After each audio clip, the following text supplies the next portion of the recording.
Hello everyone, आप सभी का स्वागत है। आज के इस लेक्चर में हम diversity in the living world, हमारा जो पहला चैप्टर है उसके बारे में डिस्कस करेंगे।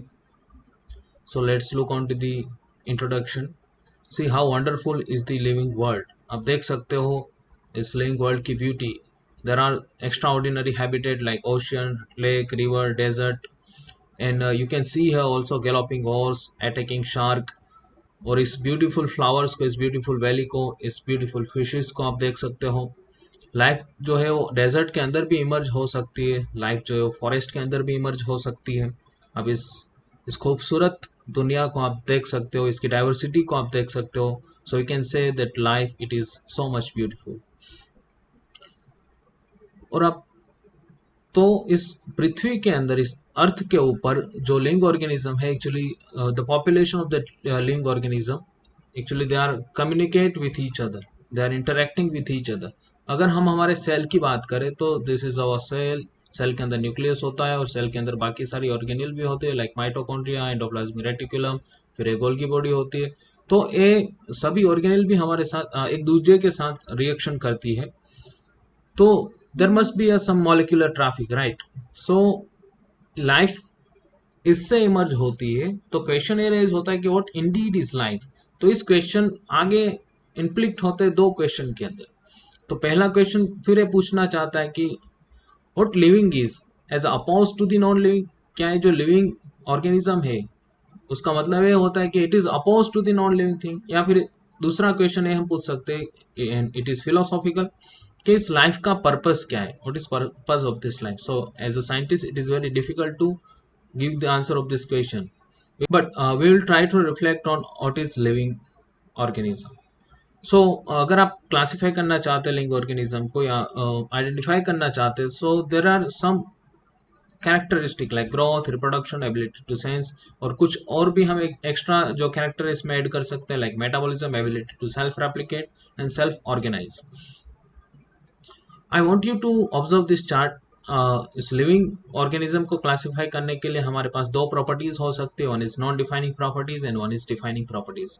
सो growth and reproduction both are non defining properties. लेकिन आपको यहाँ पर क्वेश्चन हो सकता है कि भाई हम सब ग्रोथ तो करते हैं, for example all living organism are able to reproduce their self, तो रिप्रोडक्शन भी होता है। तो फिर इस दोनों प्रॉपर्टी को नॉन डिफाइनिंग में क्यों रखा गया? देखिए, जैसे प्लांट है, एनिमल है, सब सेल डिवाइड करते हैं, सब खुद का ग्रोथ करते हैं। तो हम कह सकते हैं कि in majority of higher animals and plants जो ग्रोथ एंड रिप्रोडक्शन है are mutually exclusive events, it is common thing, right? So one must remember that increase in body mass it is consider as a growth. अगर आप body mass के अंदर कुछ अगर increase होता है तो it is consider as a growth. For example this mountain. So भाई ये जो माउंटेन होते हैं वो भी खुद को ऐसे ग्रो करते हैं। Again it is very common, क्योंकि mountain it is non living thing and it is growing itself. और क्योंकि वो ग्रो हो रहा है इसीलिए यहाँ पर हम ग्रोथ को जो है वो डिफाइनिंग प्रॉपर्टीज नहीं कंसिडर कर सकते। से जैसे मैंने आपको कहा माउंटेन है, बोल्डर्स है, सैंड मॉल्स है, so they have ability to growing their self. तो इसका जो ग्रोथ है वो इंटरनल नहीं होता, वो आउट एक्सटर्नल होता है। जैसे accumulation of material on the surface, उसकी सरफेस के ऊपर कुछ मटेरियल का एक्यूमुलेशन होता है, इसकी वजह से उसका ग्रोथ होता है। लेकिन ग्रोथ के रिगार्डिंग कुछ कंडीशंस है। जैसे अगर इनसाइड ग्रोथ आपको कहा गया है तो वो लिविंग ऑर्गेनिज्म के अंदर इनसाइड ग्रोथ देखने को मिलता है। जैसे एक सेल के अंदर ये डिवाइड होकर के फिर दो सेल इसमें से बनेंगे, तो इट इज इनसाइड ग्रोथ। तो इसके बेसिस के ऊपर आपको क्वेश्चन भी पूछ सकते हैं कि does growth is defining properties of living organism, then answer will be no. अगर आपको ऐसा क्वेश्चन पूछा जाता है कि does inside growth, I repeat, does inside growth it is defining properties of living organism, then answer will be yes, कि हाँ living organism के अंदर इनसाइड ग्रोथ जरूर होता है। So under conditions we can categorize this thing. Now let's move to the second characteristic, and it is reproduction. I already mentioned it is non-defining properties. So जैसे reproduction भी सब करते हैं भाई, सब लिविंग ऑर्गेनिज्म करते हैं। अगर फंजाई है, कोई भी हो, तो सेक्सुअल एसेक्सुअल रिप्रोडक्शन करता है। प्लेन एरिया प्लेटफॉर्म है, प्लेटफॉर्म उसके अंदर भी रीजनरेशन, फ्रेगमेंटेशन सब होता है। तो आगे के चैप्टर्स में हम इस सारी चीजों को हम डीप में समझेंगे। तो इन शॉर्ट रिप्रोडक्शन सब करते हैं।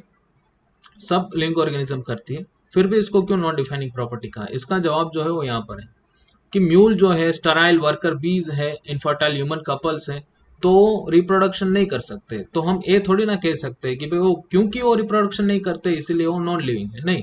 इसीलिए रिप्रोडक्शन को हम we can not consider reproduction as a defining property.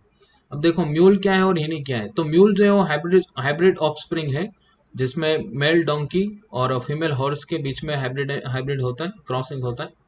और हिनी जो है वो उसका अपोज है। For example this is mule and this is हिनी। तो अभी आपको